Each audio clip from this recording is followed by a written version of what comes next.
मित्रांनो, star Maharashtra news मध्ये तुम्हा सर्वांचं अगदी मनापासून स्वागत। आज आपल्या स्टार महाराष्ट्र न्यूज मध्ये काही कलाकार आलेले आहेत आणि त्यांचं स्टार महाराष्ट्र न्यूज मध्ये प्रथमतः खूप खूप स्वागत करूया।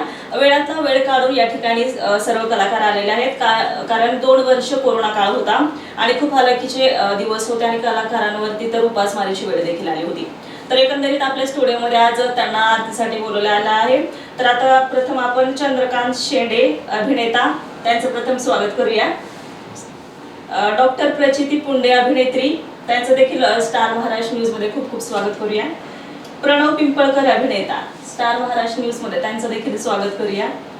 मोहिनी बारबोले अभिनेत्री, संभाजी बारबोले लेखक आणि संगीतकार, या सर्वांचं स्टार महाराष्ट्र न्यूज मध्ये खूप खूप स्वागत आणि आपण पुढील गप्पाला सुरुवात करूया। प्रथम तर सगळ्यांकडूनच मला जाणून घ्यायचं आहे की तुमच्या घरी बाप्पा कसा असतो आणि कसे डेकोरेशन केलं जातं किंवा सजावट कशी केली जाते हे सर्व आपण जाणूनच घेऊया। एकंदरीत मी तुम्हाला विचारते की तुमच्या घरी बाप्पा कसा असतो आणि सजावट कशी केली जाते, काय तयारी असते? लहानपणापासून मी गणपती आले म्हणजे एवढा वाट पाहतो गणपतीची, कधी येणार आहेत बाप्पा। आणि गावात आमच्या मंडळाचा पण असतो आणि आमच्या घरचा पण असतो, पण लहानपणापासून घरी जेवढी सजावट करता येईल, म्हणजे मागच्या वर्षीचं काय असू ते डेकोरेशन किंवा या वर्षी अजून काय माळा वगैरे लाइटिंग वगैरे अजून काय करता येईल तेवढं म्हणजे मी घेतो।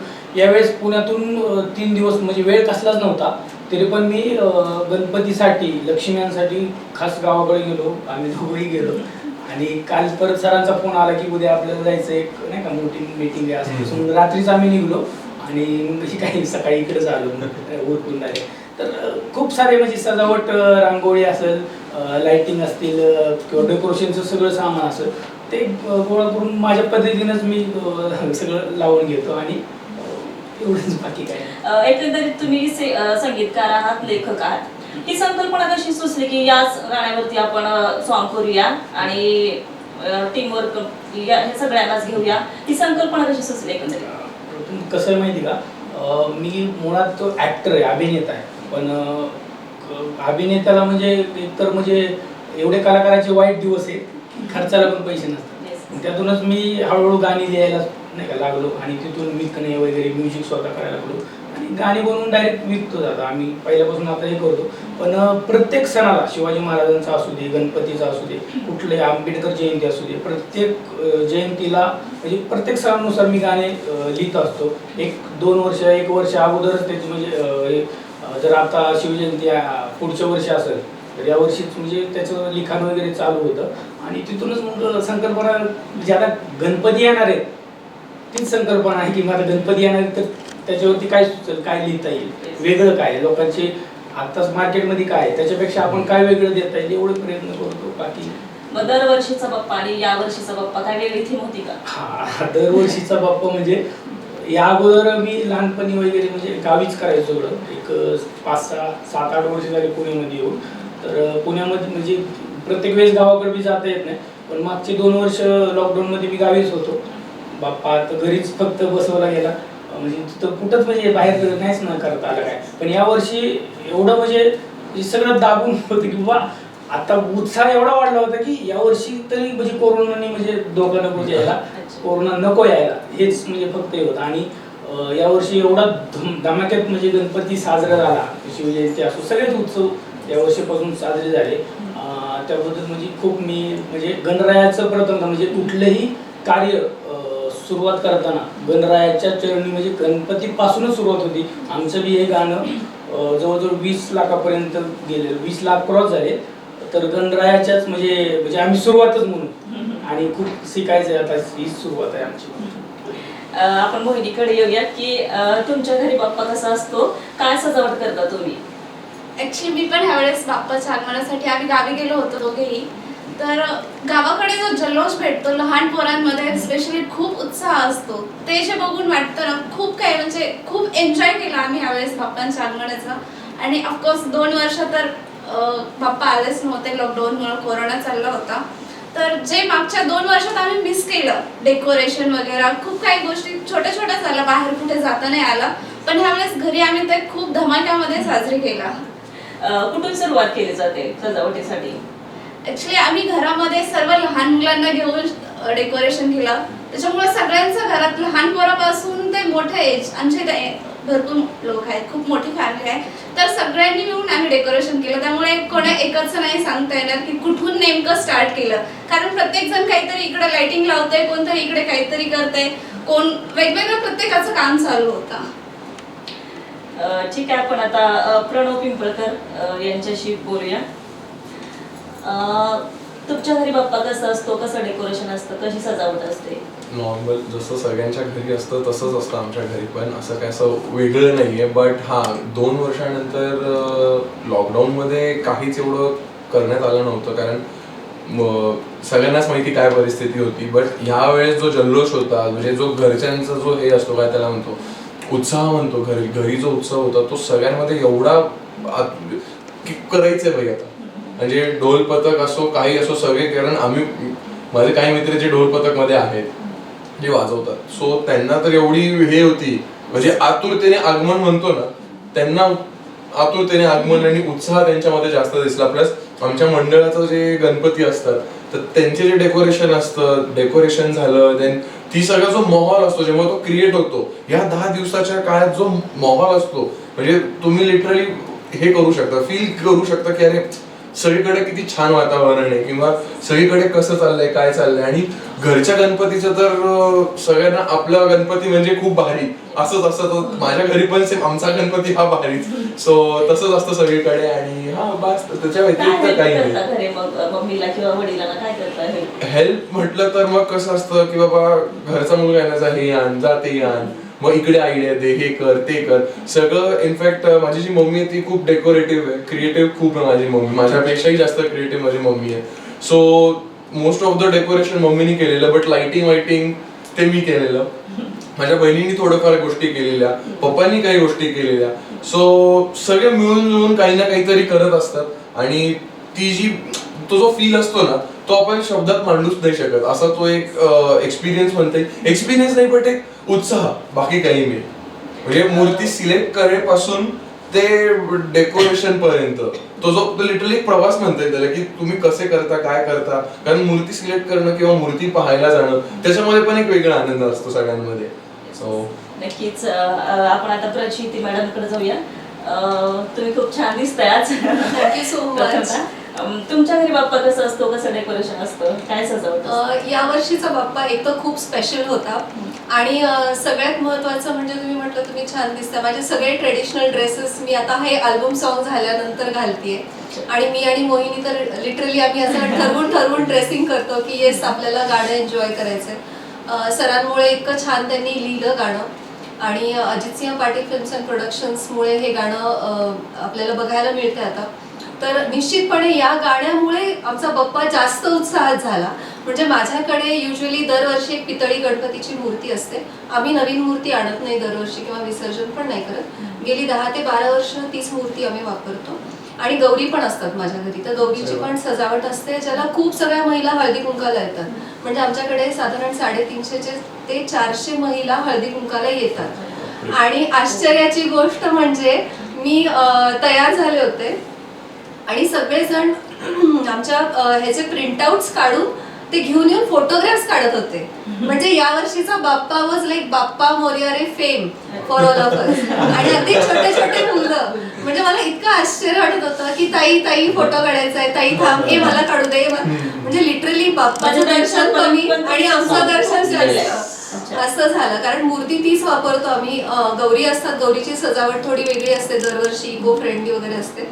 पण मूर्तीकडे जायच्या आधी लोक माझ्याकडे येत होते आणि ते फ्लायर्स वगैरे घेऊन येत होते ना, ती खूप जास्त धमाल आली. थोडंसं फेम एन्जॉय केलं आम्ही पण सगळ्यांमुळे, आणि छान मजा आली, मला खूप छान. एकंदरीत 2 वर्ष कोरोना काळ होता, मध्यंतरी तर आपण जास्त जल्लोषामध्ये बाप्पाचं आगमन नाही एवढ्या ह्याच्यामध्ये केलं. तेव्हाची परिस्थिती काय होती?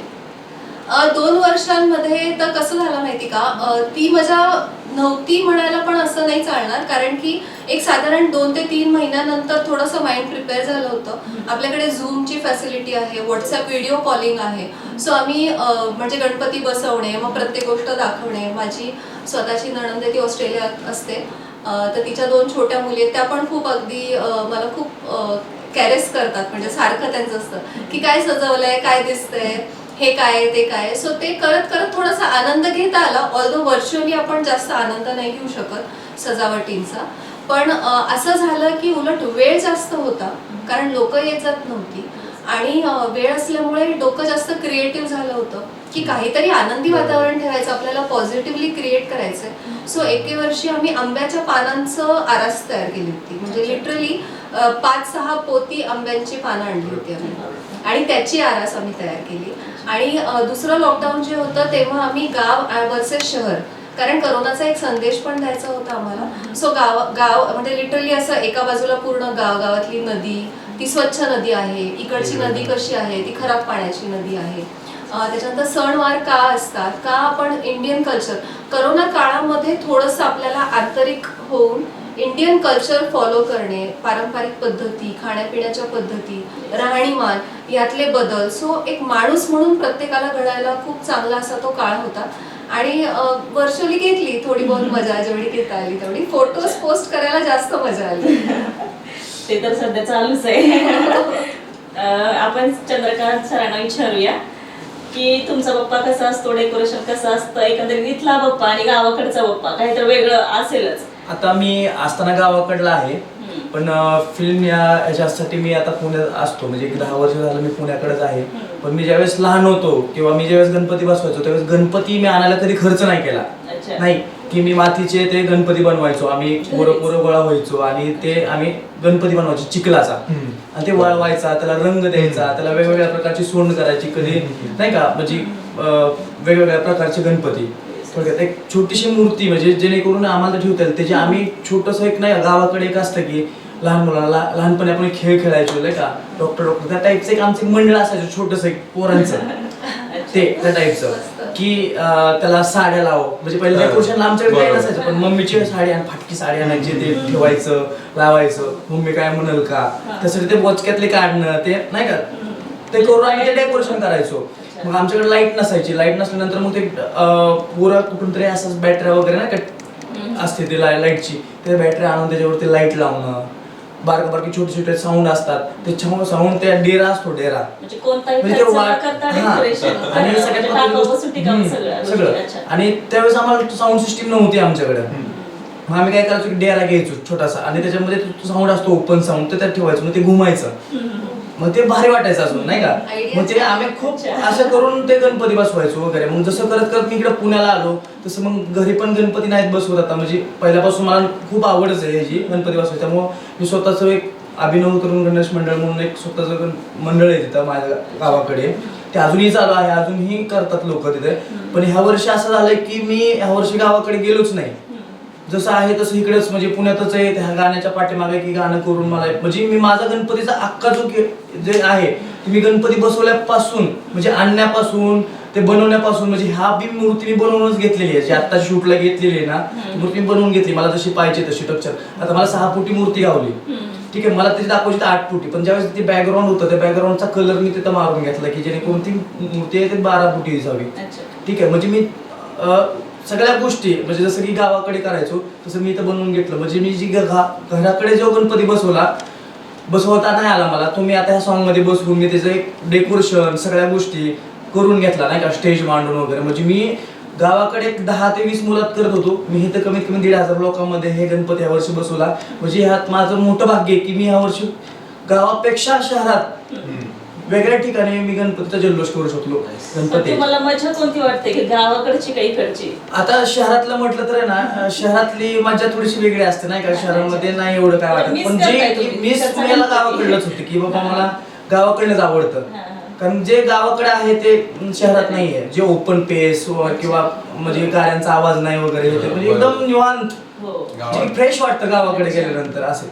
पण आता कामानिमित्त मला इकडे राहावं लागतं, मग दगदग होती वगैरे, हे ते फिरणं हे ते कामानिमित्त. पण एक आई वडिलांची एक इच्छा असते की माझ्या पोराने काहीतरी करावं, ठीक आहे. आज 10 वर्ष झालं मी काहीच करू नाही शकलो, पण आज माझ्या गावात माझ्यामुळं गावात सगळीकडे हे आहे की फेम झालंय नाही का. तिथं आज मी आता 3 दिवस झाले एवढा बिझी आहे की मी 3 दिवस 3 कार्यक्रम करतोय. जस्ट मी आज सकाळी पण एक कार्यक्रम, आता हा आणि त्यानंतर संध्याकाळी मला परत आहे होम मिनिस्टरचा असं हरणीला. तर मग असं हे ह्या प्रकारचं झालेलं आहे सगळ्या गोष्टी. नक्कीच आता कलाकारांसोबत आपण गणपती बाप्पा कसा असतो, सजावट कशी असते, हे सगळ्या गोष्टींवरती बोललेलेच आहेत. पण आता ह्यांच्या आपण वैयक्तिक जे कामकाज असतं ह्यांच्या ते देखील जाणून घेऊयात. एकंदरीत त्यांचं सॉन्ग जे आहे ते रिलीज झालेलंच आहे. त्या सॉन्गमध्ये आज सर्व टीमने खूप चांगल्या पद्धतीनं काम केलेलं आहे. तर आपण एक लेखक जे त्यांच्याकडे येऊयात की ही थीम, त्यांना थीम कशी सुचली आणि हे सर्व कलाकार जे आहेत त्यांनी सहकार्य कसं केलं आणि हे करण्यासाठी किती दिवस लागले, हे सर्व आपण जाणून घेऊयात त्यांच्याकडून. थीम म्हणता येणार नाही, प्रत्येक काम ग्रुप शिवाय होतच नाही, ग्रुपने माणूस पुढे जातो. तर माझा मित्र आहे अलिबागचा, विनोद म्हणून पैलराव. तर तो बोलला होता की आपल्याला एक गणपतीचं सॉन्ग बनवायचं, गाणं बनवायचं. तर कसं नाही का, काय करता येईल. तो नवीनच होता, मी तर म्हणजे नवीनच आहे म्हणाले. तर त्यांनी काही लिरिक्स लिहिल्या आणि मला पाठवल्या. मग तिथून मी प्रत्येक कुठं काय काय जोडायचं, मग तिथून त्याचे एकदम म्हणजे मेन 2-3 शब्द घेतले काय असेल आणि बाकी मग सगळं जसं सुचलं तसं लिहित गेलो नाही का.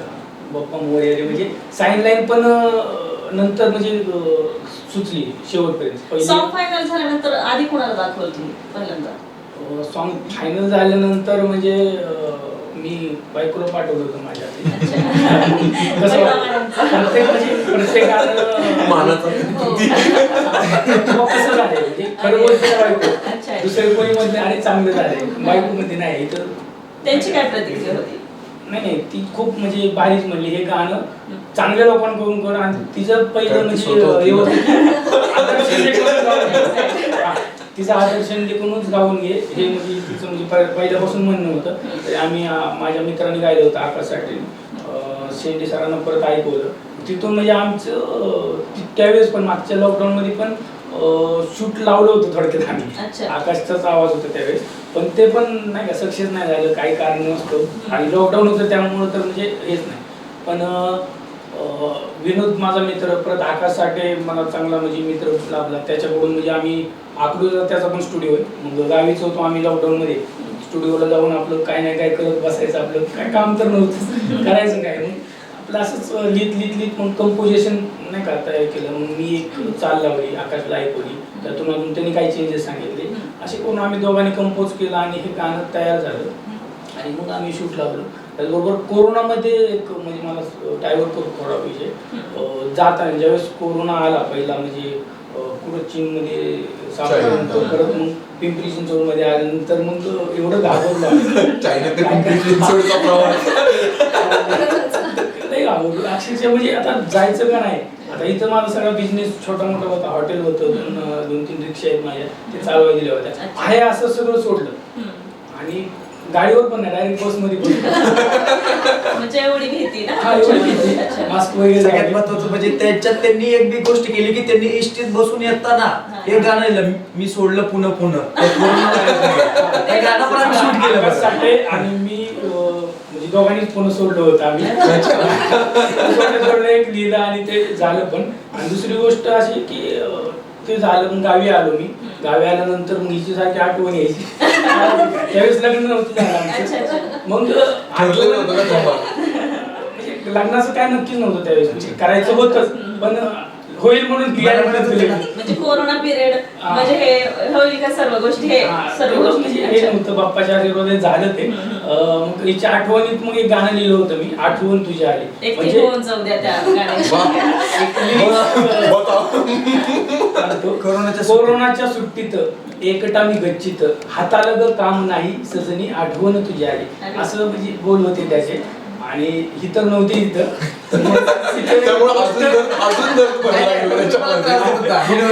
वगैरे तिचं बनवून ऑडिओ सोडला आणि मग चंद्रकांत सरांना भेटलो. आम्ही म्हटलं शूट करायचं आणि गावाकडचं काय म्हणजे सगळीकडे शूटला बंदी होती, म्हणजे अख्खी इंडस्ट्री बंद होती. त्यावेळेस आम्ही चालू होतो म्हणजे काय ना काय करत होतो आणि गावातले लोक आम्हाला एवढी सपोर्ट करायची, शूट लावा काही करा काय अडचण नाही. म्हणजे गावातले तेवढे सपोर्ट करतात. मी पण एक गाणं केलेलं ना तिथं गावातले लोक सपोर्ट तर फुल करतात. जस्ट मला काल एक जरा मेसेज आला की ते म्हणलं, मी गाणं पाठवल्यानंतर तो बोलला की नाही मला ते आपल्या गावामध्ये शूट केलेलं गाणं पाठव. मी परत त्याला लिंक पाठवली त्याची, म्हणजे यांचे शूट केलेले, जेवढं लोकांना ते आवडलं ते. आणि कलाकाराला कसं म्हणजे बसवत नसतं ना, काय नाही काय केल्याशिवाय. म्हणजे मला झोप पण येत नाही, काही नाही केलं ना म्हणजे कंटिन्यू प्रोजेक्ट चालू असतात. तर मग गावी गेल्यानंतर मग वेब सिरीज चालू केली मी लॉकडाऊनमध्ये. गावातली मुलं घेतली ज्यांना काय करायचं ते लॉकडाऊन वरती म्हणजे जे काय नाही का कोण पोलीस वगैरे मारायचे नाही का, कोण तंबाखू आणायला गेला त्याला काट्या मारायचे, कोण पार्ट्या करायचे नाही का लॉकडाऊन मध्ये, कोण बिबड्या कापायचे रानात जाऊन कुठं. तर ते पोलीस येऊन म्हणजे सगळी रिअल स्थिती घेतली आणि बनवली आमच्या गावातल्या पोरांना घेऊन. तर गावातल्या लोकांनी मी त्यावेळेस भरपूर सारा सपोर्ट केला आणि कोरोनामध्येच म्हणजे जवळजवळ 4 ते 5 प्रोजेक्ट शेंडे सरांनी म्हणजे कोणाचेच नव्हते प्रोजेक्ट त्यावेळेस आमचे चालू होते. एवढं म्हणजे आमचं महिन्याला 2 सॉंग 100% आमच्या मार्केटला असतात 2 फिक्स. म्हणजे प्रोड्युसर असो या नसो आम्ही स्वतः प्रोड्यूस म्हणजे एवढी ताकद आहे की 0 बजेट मध्ये पण आम्ही करू शकतो. म्हणजे तेवढी टीम आहे आपली असे. म्हणजे जी कॅमेरामॅनची टीम असो, तेजस सर असो किंवा म्हणजे जे आमची वैयक्तिक टीम आहे पोस्ट प्रोडक्शनची वेगळी आणि प्रीची वेगळी. आम्ही प्री करतो, ते पोस्ट करतात. म्हणजे कुठल्याही 1 रुपयाचा अपेक्षा नाही ठेवत ते. म्हणजे एवढं टीम वर्क आमचं चांगलं आहे. आणि या सॉन्ग बद्दल थोडंसं सांगतो. गणपतीचं एक प्रोड्युसर आधी रेडी होता आमचा, रोज आजमध्ये चाललं होतं आणि गणपती तर जवळ आले. सरांना सारखं अरे कधी येणार आहे ॲडव्हान्स, कधी येणार पेमेंट, म्हणजे मला पुढची तयारी कराय. आदर्श शिंदेला गायचंय, गाणं तर गायचं, गायक फिक्स सगळं एक्झॅक्टली, प्रोड्युसर फिक्स नाही. आम्ही अजित सरांकडे ज्यावेळेस गेलो ना मी, त्यावेळेस मी बाहेर बसायचो नाही का, आले की सर ना आता सर आत बोलतील, परत कोणतरी आत जाऊन यायचं नाही का दुसरंच, परत मी तिथं थांबायचो. म्हणजे मला एक सवय आहे की बाबा एखाद्या मोठ्या माणसाला डिस्टर्ब नाही करायचं कधी नाही का. त्यांनी बोलू आत जायचं, पण ते मला आत गेले की म्हणायचं तू का आत येत नाही नाही का. म्हणलं की तुम्ही डिस्टर्ब होतात नाही का, म्हणून मी तिथं बसायचो. मी दिवस काढायचो त्यांच्यापासून बसून. पण ज्यावेळेस मी त्यांच्याकडे गेलो स्टार्टला की सॉन्ग घेऊन, त्यावेळेस मी म्हटलं सर मला असा विषय, अरे चंदू मी तुला बोललो ना की दिवाळी नंतर आपण करूयात, आता नकोय आपल्याला नाही का, माझं एक गणपती सॉन्ग करतोय. मी हल्लोच नाही. मी सरांना म्हणलं नाही मला करायचं लागतंय तुम्हाला, म्हणलं असं. सरांना म्हणलं एकदा गाणं तर ऐकून बघा नाही का. मग त्यांनी गाणं ऐकलं ना, त्यांना काय भेटले की तू म्हणलं आता मला गणपती म्हणजे गणपती माझं म्हणजे हे दगडूशेठ आता नाहीच म्हणतात म्हणजे हॉस्पिटल करायचं नाही, मोर्याच आहे आपण गणपतीसोबत आपल्या लिरिक्स मोर्या खूप. आणि गाणं एवढं त्यांना भेटलं की खूप त्यांना असं आवडलं ते. म्हणलं ठीक आहे. मग म्हणले की आपण काय करायचं. मी म्हणले की आदर्श शिंदे आणि सोनाली सोनवणे घ्यायच्यात. तर ते बोलले की सोनाली सोनवणेच्या ऐवजी त्यांनी कुठलं तरी नाव सांगितलं, त्यांना बोलवलं होतं. ऍक्च्युली मला ते काही आवडलं नाही म्हणजे नाही का, म्हणजे आवाज म्हणजे होता त्यांचा चांगला, पण एक कसं असतं ब्रँड एक नावाचंही असतं. आदर्श आणि सोनाली हिटच. मग सर आता आदर्शला मग ह्यांना सांगितलं की डेट घ्यायला, की डेट घ्या म्हणून नाही का. डेट घेतल्यानंतर मी फोन केल्यानंतर 1.5 लाख रुपये सांगितले त्यांनी. मग सर म्हणले आपले बजेट होते नाही का, मग आपण थोडंसं कमी करूयात असं करत मग थोड्याशा गोष्टी आमच्या झाल्या अंतर्गत डिस्कशन त्या गोष्टींचं. आणि ते 3:20. मग ते आम्ही डिस्कस करून ते कमी करून म्हणजे त्या विषय आमचा झाला अंतर्गत काय असेल तो. मग त्यानंतर ते बोलले की डेट, मग डेट काय भेटत नव्हती, दिवस वाढायला लागले. 24 तारीख आली तरी बरं रेकॉर्डिंगचं काय विषय नाही. मग सर म्हणले तू फ्लेक्झिबल ठेव नाही का, ह्याच्यात तुडीचं दुसरा कोण आहे का. माझ्या आयुष्यात तर दुसरा तुडीचं नाही म्हणलं. मला घेतलं तर आदर्श शिंदे घ्यायचं. ह्यांनी मला सांगितलं की आदर्श शिंदे आपल्या करायचं नाही तर गाणं आपण करू नये, आपण पुढच्या वर्षी करू हेच गाणं. मग आम्ही ते आदर्श शिंदेची डेट घेतली. मग तिथून आम्ही फायनल करून तिथे गेलो. तिथे जायच्या आधी मग प्रत्येक मुलगी घेतली होती जी गायला. त्यानंतर सरांना थोडंसं म्हणलं सर विषय थोड्या पैशाचा आहे, म्हणलं 10,000चा विषय, तर 10,000 जाणार ठीक आहे एवढे गेले तर आता काय म्हणले. मग ते महागच सरले नाहीत. मग तिथून गेल्यानंतर ज्यावेळेस गाणं म्हणजे आम्ही रेकॉर्डिंगला गेलो, रेकॉर्डिंग केल्यानंतर ज्यावेळेस त्यांना जोश आला त्यावेळेस मग आमची संध्याकाळी मीटिंग झाली की नाही का हे आधी फिल्मचं गाणं होतं, ऑडिओ झाला पहिला. म्हणजे सगळ्यात महत्त्वाचं की गाणं होतं ते फिल्मचं होतं. तर ते सर बोलले की नाही की आपण फिल्म नाही की आपण एक अल्बम करूया, त्याच्यात मर्डर वगैरे दाखवायला वगैरे असं काय नको, ते हॅपी मूड मध्ये करू आपण. मग त्यानंतर ते सर म्हणत झाल्यानंतर मग सरांनी सगळी स्टोरी चेंज केली. मग आमचे विश्वकर्माचं काम करणार होते पण ते फिल्मचं नव्हतं म्हणल्यानंतर मग ते नाहीत केलं त्यांनी. असं झालं. म्हणजे मी तुमच्याकडे येत आता की हे जेव्हा तुम्हाला विचारलं की हे सॉन्ग म्हणजे मी लिहिलेलं आहे आणि त्यावरती तू पहिली प्रतिक्रिया दे, काय होते नेमकी तेव्हाची परिस्थिती. आता खरी सांगायची. ऍक्च्युली हे गाणं 2 ते 3 वर्ष होते प्रिपरेशन चालू आहे. आणि जेव्हा हे फर्स्ट टाइम मी गाणं ऐकलं तेव्हा मी म्हटलं की नाही आदर्श शिंदेच. कारण अच्छा म्हणजे मेन इथं आलेलं आहे. ओके इथून मेन आलं त्यामुळे आदर्श शिंदेच हवा होता. अच्छा नाही पण ते आवाज पण त्याला ते जे रिलिकल होते ना त्याला ते आदर्श शिंदे सुरू होतं. गमतीचा भाग झाला. तर आदर्श शिंदे का तर ते माझे फेवरेट सिंगर आहेत. जेव्हा मी 5वी-6वीत होते तेव्हापासून मी त्यांची गाणी ऐकायचे आणि टीव्हीवर मी त्यांना बघायचे. आम्ही फ्रेंड ग्रुपमध्ये बघायचो. त्या पण बोलायच्या किती छान गातात असं तसं. तर मग माझी अशी इच्छा होती की आता जवळचं आहे तर एक गाणं आदर्श शिंदेकडूनच होऊन जाऊ दे. त्याच्यामुळे मी फर्स्ट तेच म्हटलं नाही हे गाणं त्यांच्याकडूनच म्हणजे गाऊन घ्यायचं. आणि जेव्हा त्यांच्या आवाज ऐकलं मी त्यांच्या आवाजात गाणं तेव्हा लिटरली माझ्या अंगावर काटा आला होता. मी म्हटलं बस हेच पाहिजे होतं. अच्छा, म्हणजे त्यांनी पहिलं श्रेय तुम्हाला दिलं की तुम्ही त्यांचं नाव सुचवलं, तेथून ते पूर्ण झालं. हो, ऍक्च्युली जे काही तो लिहितो किंवा गाणे वगैरे तर स्टार्टिंगला विचारतोस की हे असं झालंय अजून काय आपल्याला याच्यात बदल करता येईल का. जे काही होईल त्याबद्दल सगळ्यात अगोदर मला सांगतो, त्याच्यानंतर ते पुढे काम चालू होतं. चंद्रकांत सर, मी तुम्हाला विचारते, मी तुमचे व्हिडिओज पाहिलेले आहेत, तुम्हाला डान्स येत नाही असं बोलले तुम्ही. तर मी दुसरा डान्स ते सॉन्ग बघितलं मी बाप्पा मोरया, त्यामध्ये जो तुमचा जल्लोष होता तो उत्साह होता तो एक वेगळाच होता. मग ते एकंदरीत कसं केलं तुम्ही की तयारी कशी केली किंवा मला हे करायचंय बाबा आणि मला तर म्हणजे हेच करून टाकायचं असं काय वाटलं? विषय असा असतो की बाबा नाही का सगळ्या लोकांमध्ये आपण ज्यावेळेस थांबतो त्यावेळेस आपल्याकडे ऑडियन्स हे एक ऍक्टर म्हणून बघत असतो किंवा एखादा फेम स्टार म्हणून बघत असतं.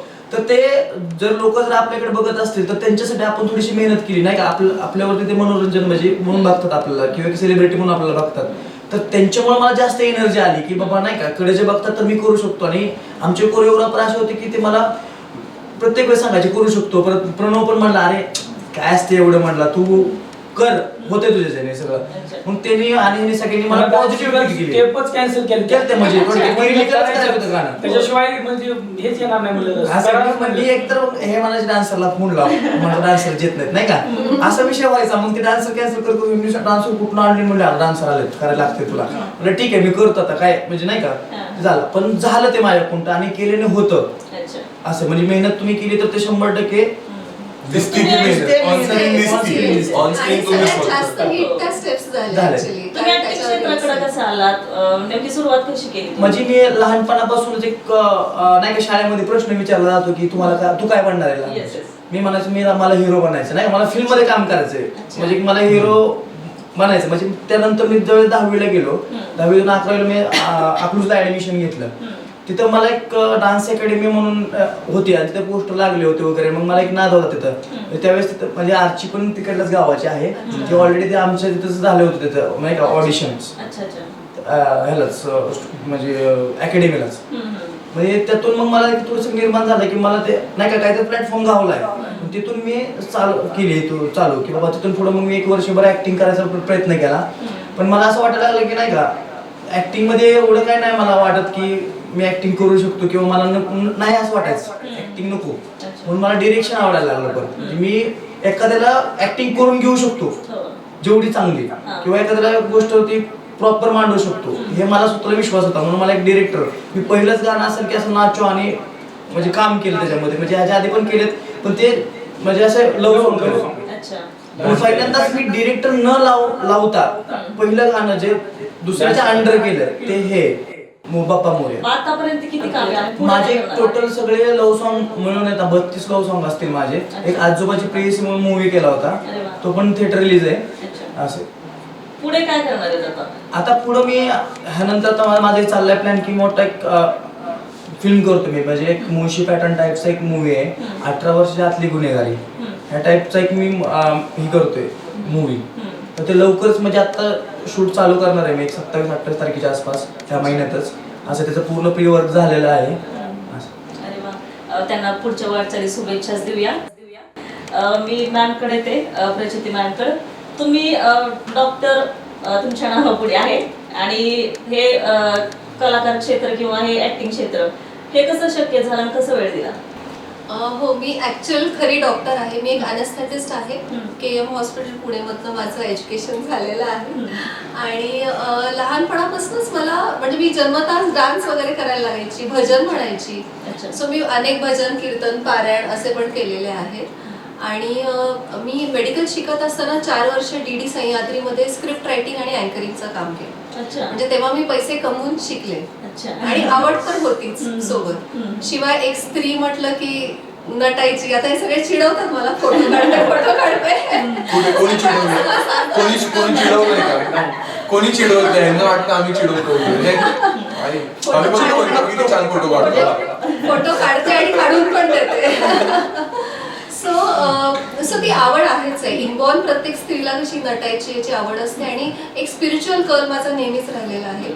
लहानपणी भजन कीर्तन गायची, त्यामुळे आध्यात्मिक ह्याच्यामध्ये आपण जर बघितलं तर किती सणवार आहेत. आपण गणपती उत्सव म्हणतो, महालक्ष्म्या, दसरा, दिवाळी, किती सण आहेत भारतामध्ये. तर ही सण का आहेत? कारण की स्त्रिया ज्या आहेत आणि प्रत्येक सणामध्ये स्त्रिया हा मेन फॅक्टर राहतो. एक तर खूप मस्त खा प्या, म्हणजे छान छान पदार्थ बनवा आणि नवीन कपडे घ्यायचे, नटायचं तर ती स्त्रीनी नटायचं. का तर कारण की पॉझिटिव्ह एनर्जी, ऑरा, हॅपीनेस, उत्साह असं राहतो. आणि आपण बघतो आजकाल भारतामध्ये जितकी महिला कामाला जाते तितकी ती वेस्टर्नाइज्ड कपडे घालते. सो मॅस्क्युलिन एनर्जी जे म्हणतोय ती जास्त वाढत चालली. कुठंतरी ते ब्रेक करून बॅलन्स मध्ये आणणं फार गरजेचं आहे आपल्या सगळ्यांना. त्यामुळं हे सगळे जे संदेश आहेत ना, हे मी डॉक्टर म्हणून नाही देऊ शकत लोकांना. हे जे संदेश आहेत हे एक स्टार, मला म्हणजे मी समाजकार्य पण केलेलं आहे बरं का. NGO माझा आहे, भारत सरकार पुरस्कृत आहे. तर तेव्हा मला आमचे पाठक सर होते, ते म्हणायचे, मॅडम तुम्ही कितीही काम करा पण तुमच्याकडे एक पद पाहिजे, खुर्ची पाहिजे, तर लोक तुमचं ऐकतील. आणि तेव्हा मग मी पॉलिटिक्सचं थोडं ट्राय केलं. 3 वर्ष मी काम पण केलेलं आहे, पण मला नाही जमलं कारण मी तेवढी राकट नाही होऊ शकत. सो जेव्हा मी मिसेस इंडिया जिंकले, मी Mrs Pune, Mrs India, Mrs Universe Australia, fashion designing कॉलेजेसमध्ये लेक्चर्स वगैरे द्यायची मी, हे सगळ्या गोष्टी जिंकल्या. आणि मग मला कळालं की अरे हा, आपल्याला एक काहीतरी पद पाहिजे जेणेकरून लोक ऐकतील आपण आपले जे विचार आहेत, जो अनुभव आहे. कारण लहानपणापासून मी अध्यात्मामध्ये आहे. 8वी पासून मी मेडिटेशन करते, रेग्युलर मेडिटेशन करते. आणि त्याद्वारे जे की आपल्याला, आपण ज्यातनं घडलो, आपण ज्यातनं चांगले बनलो माणूस म्हणून, तर खूप सगळे सायंटिफिक कोर्सेस पण मी केलेत. 13 सर्टिफिकेशन कोर्सेस केलेत, NLP, CBT. हे सगळं जर मला जनतेपर्यंत पोहोचवायचंय तर एक फेस पाहिजे आणि आवड तर आहेच आहे. सो म्हटलं चला होऊन जाऊ दे. आता भरपूर मेडिकल प्रॅक्टिस झाली, आता थोडंसं अभिनयाकडे वळूयात, त्याचा आनंद घेत घेत समाजकार्य पण करूयात. सो हे इंटेन्शन होतं. अभिनयाच्या माध्यमातून आतापर्यंत काय काय काम केले? सो अभिनयाच्या माध्यमातून एक तर मी 4 वर्ष DD सह्याद्रीमध्ये स्क्रिप्ट रायटिंग, अँकरिंग केलं. मी 2 अल्बम सॉंग्स केलेले आहेत. हा आणखीन एक अल्बम सॉन्ग आहे. एक मूवी केली आहे मी आता रिसेंटली, जी रिलीज होईल आता सप्टेंबर एंडमध्ये. त्याच्यानंतर मी 55हून अधिक ब्रँड शूट्स केले. सो मी प्रिंट मीडिया शूट्स जास्त केलेले आहेत. आणि मी being in two Mrs Universe Australia आहे, मी वुमन मिसेस युनिव्हर्स टॉलरन्स आहे. तर मी सिओलला 12 दिवस होते 90 देशांच्या अगेन्स्ट. तर भारतासाठी मी 90 देशांच्या against woman Mrs Universe tolerance हे टायटल घेऊन आली परत. आणि त्यामुळे मी ह्युमन राईट्सची ब्रँड अँबॅसेडर झाले. सो इंटरनॅशनल प्रोजेक्ट्स जास्त असतात माझे. आणि इंटरनॅशनली मी redbubble.com, फाईन आर्ट्स अमेरिका, त्याच्यानंतर क्रॉसरोड्स. आता एक नॉवेल आहे NJ डी ट्रान्स म्हणून, 10th एडिशन. त्याच्या कव्हर पेजवरती मी इंटरनॅशनली जाईन for Europe and USA. So हे सगळे ब्रँड शूट्स आणि प्रिंट शूट्स भरपूर केलेले आहेत. 9 कलर्स, मलाड वेस्ट, मुंबई वगैरे असे भरपूर ब्रँड्सचे शूट्स मी केले. ऑलमोस्ट आता 55 मी म्हणते, पण ते क्रॉस झालेलं आहे. आणि आता विचार करते की ठीक आहे, आता आहेत सगळे प्रोड्युसर, डिरेक्टर्स, आपले सर पण आहेत. आम्हाला पण संधी द्या, माझा जास्त कल कुठे असतो, इकडे का इकडे? मेडिकल प्रॅक्टिस मी इंटिग्रेटेड मेडिसिन करते, कारण की मी स्वतः ॲलोपॅथी कमी घेते. गेली 10 वर्ष मी ॲलोपॅथी नाही खाल्लेलं, एक्सेप्ट फॉर अनाल्जेसिस. आणि मी NLP, CBT 13 सर्टिफिकेशन कोर्सेस केले. शिवाय मी अध्यात्मामध्ये लहानपणापासून आहे. सो कसं असतं माहिती का, आपण लेबल्स धरून चालतो की मी डॉक्टर, मी ॲक्ट्रेस, मी लाईफ कोच. फॉर मी, we are human beings first. आपण ॲट द कोर जे आहेत ते आपण जसे आहेत तसं रिफ्लेक्ट झालं पाहिजे समाजासाठी. सो दॅट आत्ता करोना का झाला, कारण इतक्या धावपळीत जग प्रत्येकाला स्वतःला लेबल धरून चालते. ते विसरले कुठंतरी पॉज घेणं, शांत बसणं, स्वतःवरती सेल्फ रिफ्लेक्ट करणं हे फार आवश्यक आहे. आणि त्या अनुषंगाने मला असं वाटतं एक माणूस म्हणून आपण जे आहेत ना ते दाखवा. मला हे पण आवडतं. नॉट नेसेसरी मी डॉक्टर आहे, मी 30% मेडिकल प्रॅक्टिस करते सध्या. 2 वर्षांपासून मी पहिले 100 पेशंट्स बघायचे, आता कमी केले. त्याच्यानंतर मी 70% लाईफ कोचिंग आणि माझं सोशल वर्क करते आणि 30% ऍक्टिंग करते. सो सगळंच मी जगते, आयुष्य माणूस म्हणून जगतीये बस. नक्कीच. आता प्रणव सरांकडेच येऊया आपण. ते कायच बोललेलं नाही गुड लिस्नर, खूप छान ऐकतो. तर मला हेच विचारायचं की तुमची सुरुवात कधी झाली, काय काय कामे केलेली आहेत आणि आता काय करतायत, मध्ये सॉन्ग एक केले त्याचा अनुभव एकंदरीत काय होता, हे सर्व गोष्टी मला जाणून घ्यायच्या आहेत. येस. सो पाहायला गेलं तर मी ह्या ऍक्टिंग फील्डमध्ये ऍक्च्युली 1 वर्ष झालं मला येऊन, पण त्या 1 वर्षाच्या कालावधीमध्ये माझे कमीत कमी 25 ते 30 सॉंग्स ॲज अ लीड म्हणून मी स्वतः केलेले आहेत. त्याच्या व्यतिरिक्त माझे 4 चित्रपट आहेत जे लाईंड अप आहेत, जे शूट झालेत, पोस्ट प्रोडक्शन वगैरे रेडी आहे आणि रिलीजच्या ह्याच्यावरती आहे.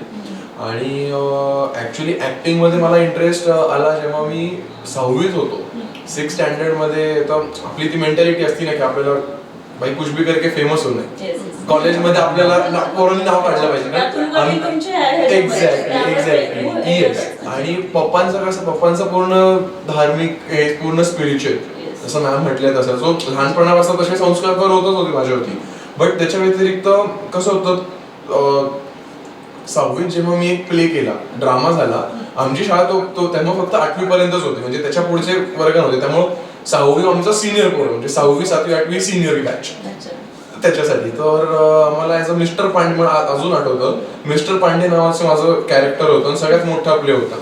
तर तो प्ले एवढा फेमस झालेला तो की मला 1ली ते 8वी भैया आपल्या मिस्टर पांडे का किया था, भैया आपल्या मिस्टर पांडे. तर तेव्हा माझी ट्यूब पेटली की हे पाहिजे. ती एक वाव वाटतं, खूप छान वाटतं. एक्झॅक्टली. नाही, तिथून सुरुवात झाली. मग जेव्हा आपण आता 12वी नंतर ऍक्टिंग हेच करिअर निवडायचं की नाही, तर दिलीप जाधव करून एक खूप मोठे व्यक्ती ज्यांचं अष्टविनायक प्रोडक्शन नावाचं हॅमलेट सारखी नाटकं किंवा आपल्या मूवीमध्ये पण ते को प्रोड्युसर म्हणून आहे.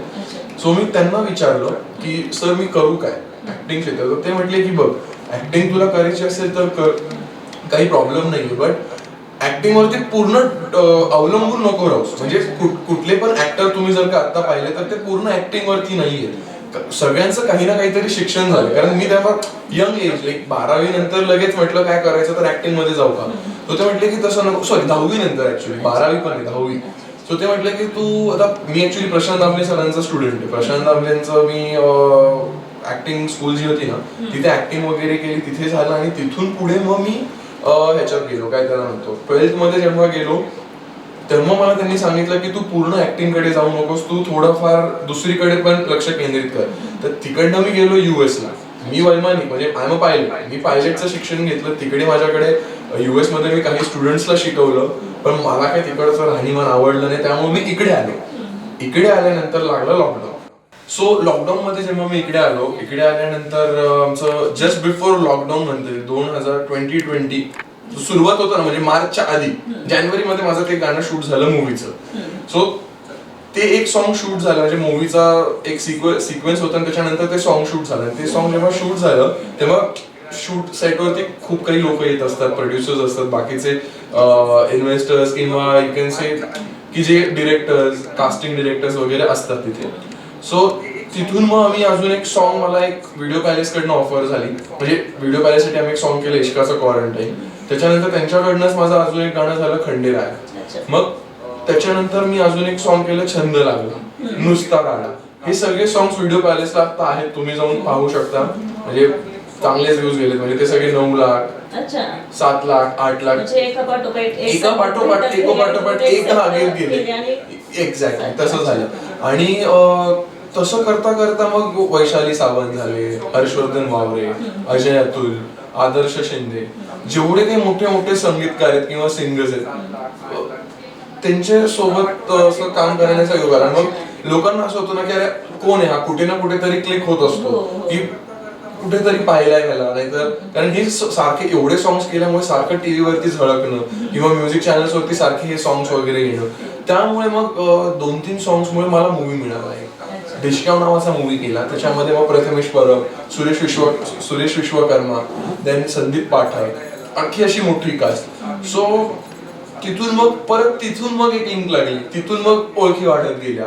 आता बाप्पा मोरया हे सॉन्ग पण आमचं असंच एकदम अचानक होतं. म्हणजे मला पण काही माहिती नव्हतं कधी हे शूट, काय लागणार आहे, काय आहे. मला फक्त अजित सरांनी सांगितलेलं की मी एक गाणं करणार आहे आणि तुला असशील तू त्याच्यामध्ये.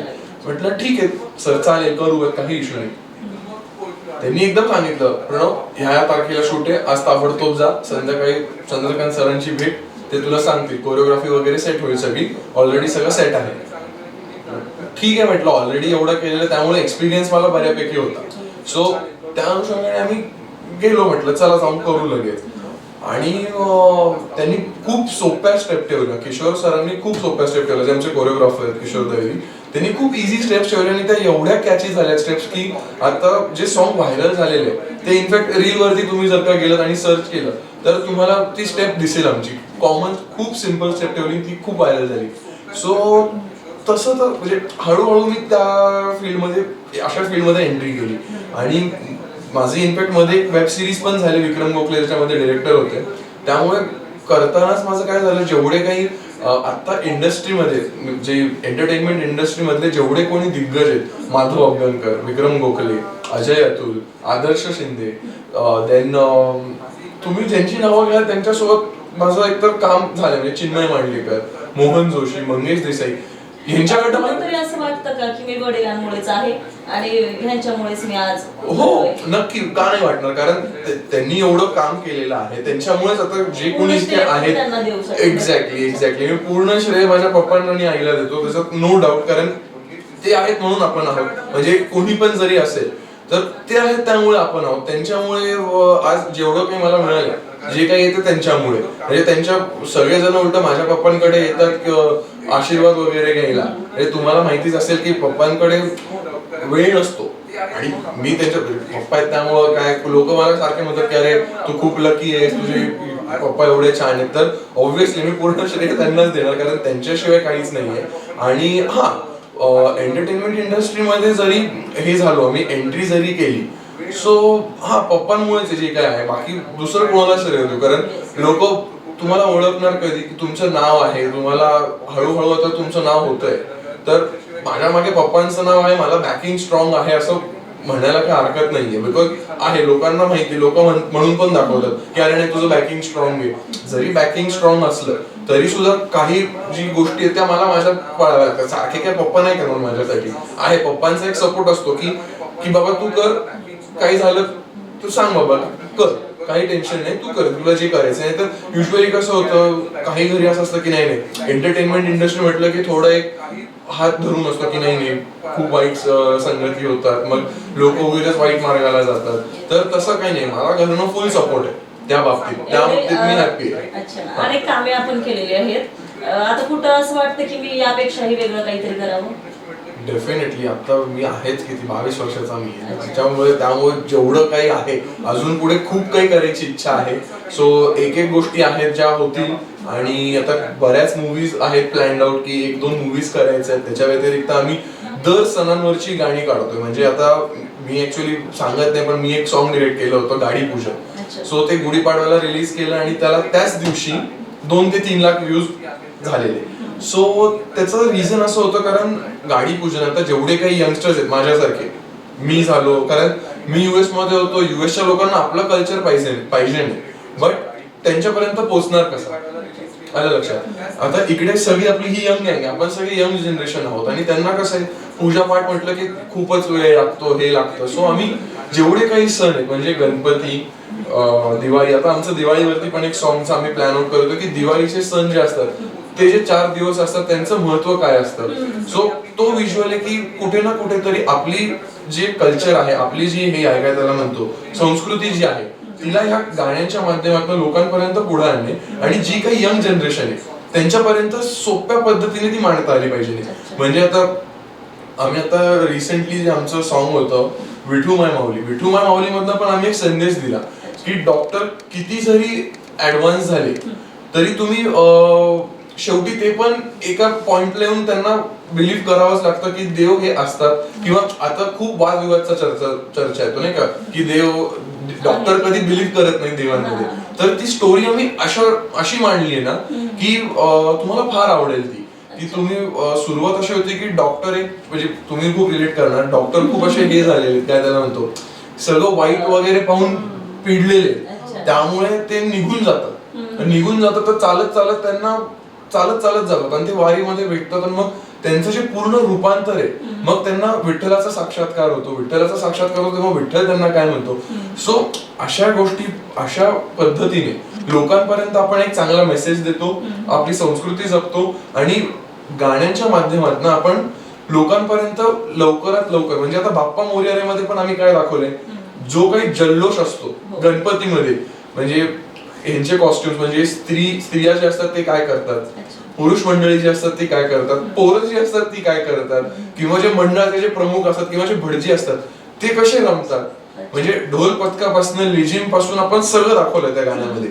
कुठे ना कुठेतरी आपण काय केलंय, संस्कृती जी आहे ती लोकांपर्यंत आणली ना. आता हे गाणं कम्प्लिटली इंटरनॅशनल गेलंय. मी युएस मध्ये 1 वर्ष होतो, तिकडे माझे सगळे युएसचे मित्र मैत्रिणी, तर त्यांना तर ते बघायला खूप rich, culturally rich, you know you are doing so nice, असं त्यांनी मला कमेंट्स म्हणजे पाठवलेले आहेत, मेसेजेस.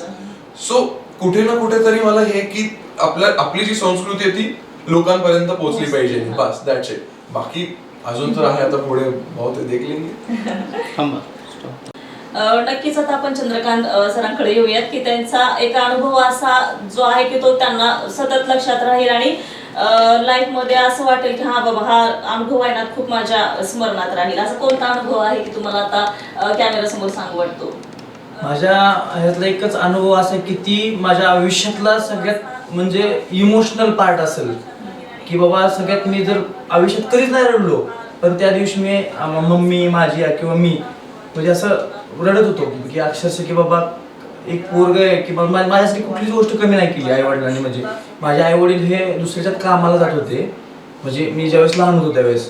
पण जसं जसं काय आम्ही डेव्हलप होत गेलो तसं आमच्याकडे पैसे आल्यानंतर, जे माझ्याकडे पैसे यायला लागल्यानंतर मी जे करायला लागलो किंवा इथून घे पैसे तिथून घेऊन फिल्म बनव, तर ते वडील मला पैसे द्यायचे फिल्म बनवण्यासाठी आणि मी लोकांवरती विश्वास करून त्यांच्यावरती पैसे लावायचो आणि ते पैसे माझे वायपाट जायचे, फिल्म कम्प्लीट नसायचं होतं.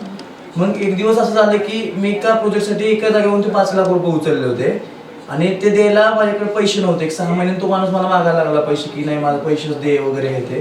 तर मी माझी थोडक्यात मी तरी आयुष्यात कमवून घरच्यांना काही दिलंच नाहीये, पण मी आज बाप जे येतात जी जमीन असते त्यातलं मला एक अर्धा एकर हे माझ्या बापाने माझ्यासाठी किंवा आईने विकलं होतं की बाबा ठीक आहे तू करतोय, तू काय वाईट नाही केलं किंवा तू कुठली गोष्ट वाईट नाही करत, तू काय ना काय ते करतो, आम्हाला दिसतो टीव्हीला वगैरे.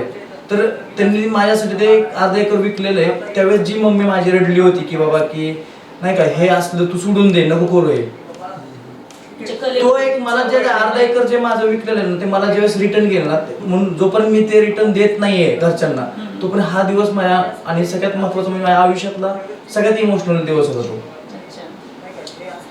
आता तुम्ही काय करताय, पुढे काय करणार आहे, काय नियोजन असेल, स्वप्न काय तुमचं? आता माझं एक स्वप्न आहे, ड्रीम आहे की बाबा की मी आज 10 वर्ष ह्याच्यामध्ये काम करतोय, तर मला आजपर्यंत सक्सेस नव्हतं भेटलाय. आज माझ्या गजाननाच्या गाण्यापासून मला एक सक्सेस भेटले चांगलं आणि एक ग्रिप मिळाली आणि लोकांपर्यंत मी पोहोचलोय.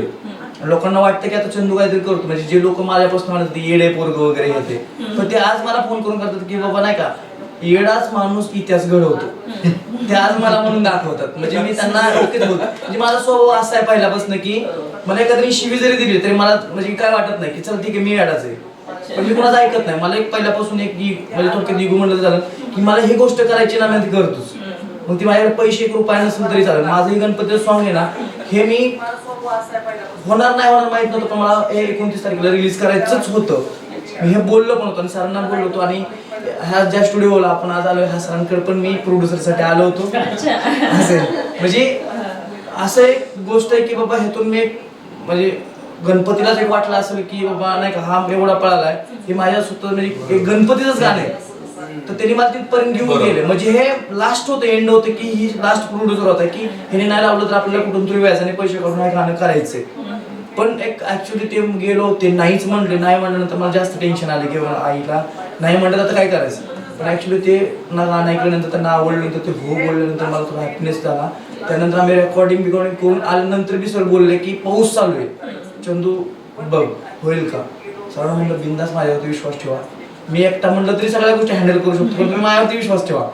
बघा चंदू असं केलं, आम्ही हॉटेलला जेवलो गेलो, दुसऱ्या दिवशी सरांनी सगळ्यांना ऍडव्हान्स पाठवून दिले आणि नशीब की एवढं चांगलं की मी एवढं आबदतो हे देवाला पण योग्य वाटलं की म्हणून त्या दिवशी आमचा 1 मिनिट पण पाऊस नाही, ऊन होतं आणि ज्या दिवशी आमचं शूट कम्प्लीट झालं दुसऱ्या दिवशी आता पाऊस बघा की केवढा जोरात चालू.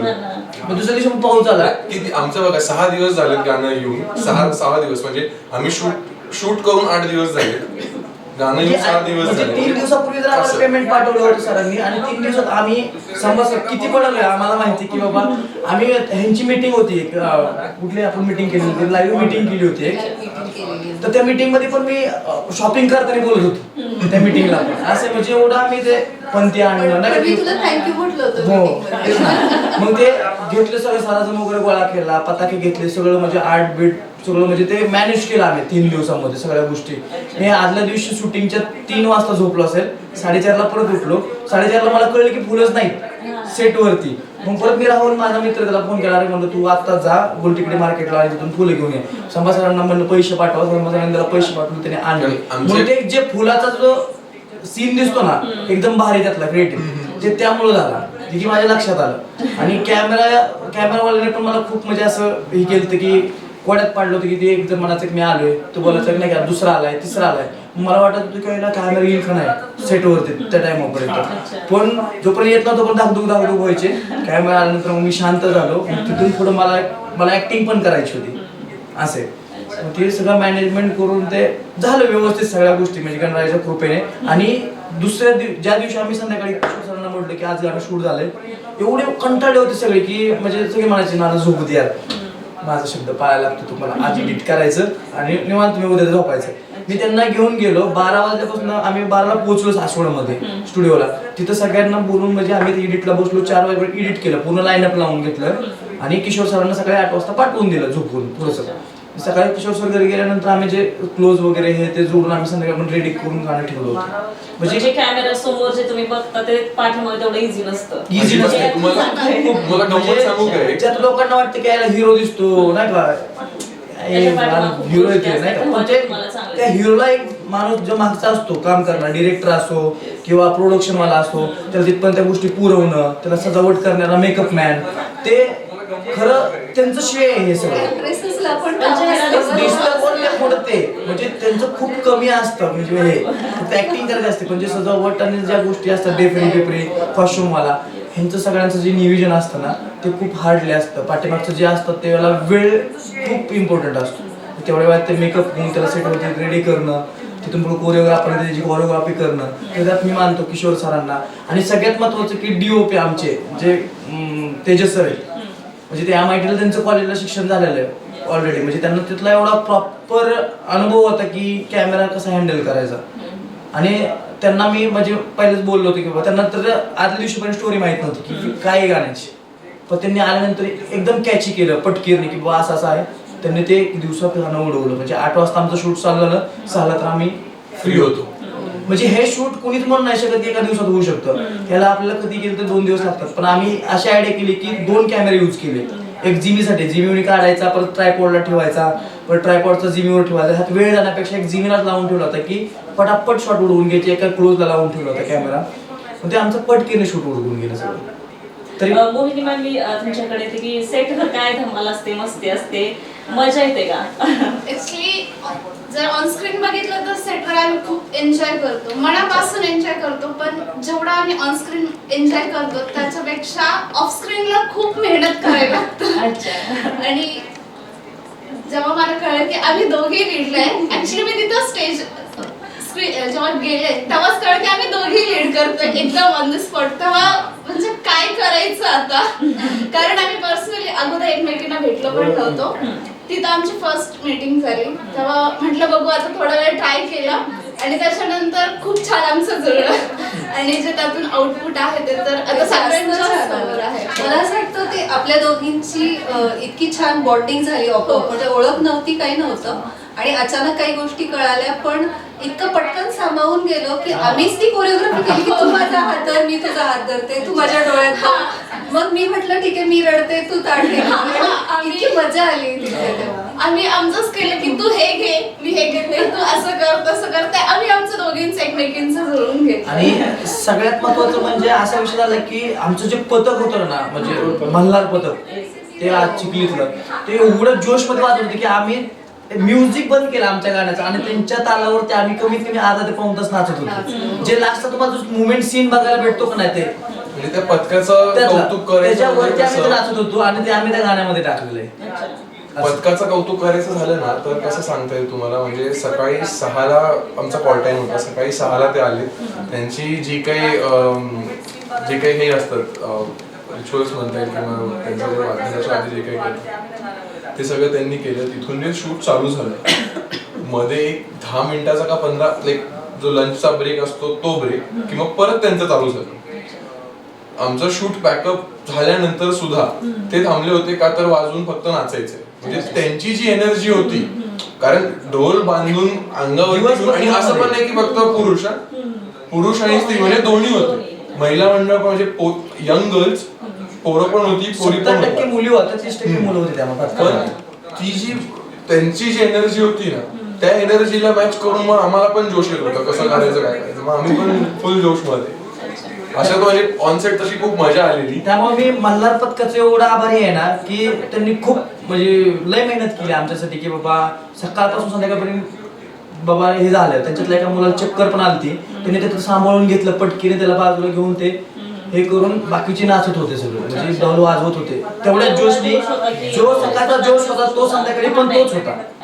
हो, असं. एनर्जी लेवल्स कायम होता. एक तर तो ढोल इतका जड, ऊन खूप जास्त होतं, आणि त्या उन्हात दिवशी ऊन कुठला जास्त होतं. कुणीच बसलं नाही खाली 5 मिनिटं पण की मला बसायचंय नाही, मला करायचंय, असं त्यांचा जोश होता त्या मल्हार पथकात.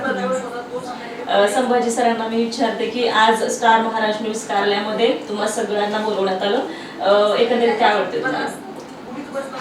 कधी बारीच वाटणार. आता कसं आहे, पहिल्यांदाच म्हणजे एवढी मोठी मुलाखत म्हणजे आमची होती, माझी होती स्पेशली. या अगोदर नाही दिले मी.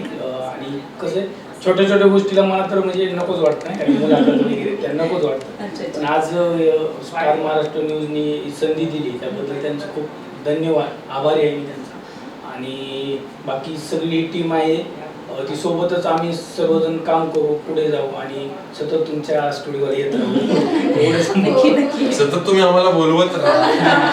आणि दुसरी एक महत्वाची गोष्ट, आमचा आर्ट डिरेक्टर राहुल समिंदर असेल, प्रणाली असेल, प्रशांत पाटोळे सर आहेत, त्यांचं पण खूप खूप आभार. त्यांनी एवढं म्हणजे मेहनत केली आर्टसाठी. खूप मस्त डेकोरेशन केलं त्यांनी, म्हणजे खूप म्हणजे ते आम्ही एका मिनिटांना सांगितलं आदल्या दिवशी, त्यांनी दुसऱ्या दिवशी ते सेट रात्रभर ते आपदून ते पताक्या लावून जसं पाहिजे तसं मला त्यांनी बनवून दिलं.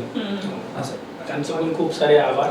आणि तुम्ही पण एवढी भारी म्हणजे छानशी मुलाखत घेतली त्याबद्दल त्यांचे आभार आहे. अजून काय का प्रश्न? कलाकार म्हटलं की हसवणारा, कलाकार म्हटलं की रडवणारा, कलाकार म्हटलं की सर्व गोष्टी. जे कलाकार इथे बसलेले आहेत त्यांच्या कामातून आपण सगळ्या गोष्टी शिकत असतो. आणि ते कलाकार आहेत की त्यांचं सुख दुःख सोडून सुद्धा आपल्याला हसवण्याचं किंवा रडवण्याचं किंवा सगळ्या गोष्टी करत असतात. असे कलाकारांशी आज आपण गप्पा मारलेल्या आहेत. त्यांनी त्यांचं गणपतीचं आगमन पर्यंत ते डेकोरेशन ह्या सर्व गोष्टी सांगितलेल्या आहेत. त्यांचं वैयक्तिक आयुष्यामध्ये त्यांचं काम कसं असतं हे सगळे अनुभव या ठिकाणी सांगितलेले आहेत. आणि त्यांना स्टुडिओमध्ये बोलवल्याबद्दल आणि त्यांनी खूप मनमोकळ्या पद्धतीने गप्पा इथं मारल्याबद्दल स्टुडिओच्या वतीने त्यांचा आभार. आणि त्यांच्या पुढच्या वाटचालीस खूप खूप शुभेच्छा देऊ. थँक्यू, धन्यवाद. तर मंडळी, आमचं बाप्पा मोरया रे हे गाणं अजित सिंह पाटील या फिल्म अँड एंटरटेनमेंट या चॅनलला आलेलं आहे. तर ते तुम्ही नक्की बघा, लाईक करा, शेअर करा आणि सबस्क्राईब करून बेल आयकॉनला क्लिक करा. गणपती बाप्पा मोरया. मंगलमूर्ती मोरया.